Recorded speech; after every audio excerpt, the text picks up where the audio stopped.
నువ్వు పెళ్ళి ఎప్పుడు చేసుకుంటావరా? పెళ్ళి వద్దంటే పెళ్లికి పనికిరాని అంటావా? నువ్వు అసలు కన్న తండ్రివేనా? మీ అమ్మ రోజు కల్లో కనిపించి కంట తడి పెట్టుకుంటాందిరా. నా బిడ్డకి ఇంకా పెళ్లి చేయలేదా అని. పెళ్ళి అనేది ఫ్రీగా సెక్స్ దొరుకుతుందని చేసుకోకూడదురా. ఒక అమ్మాయిని చూడగానే చచ్చిపోయేంత వరకు ఆ అమ్మాయితోటి ఉండాలనిపించాలి. నన్ను పెళ్లి చేసుకుంటావా?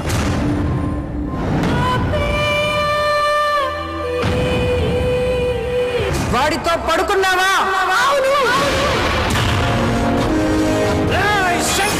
పంపుని కొడుకుని బయటికి లోపలికి వెళ్ళి దాన్ని తీసుకురండి.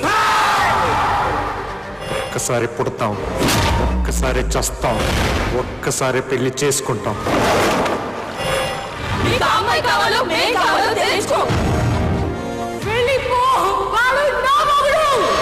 తాళిబొట్టు ఆడదాని గుండెల మీద, మగవాడి గుండెల్లోనూ ఉండాలి. అసలు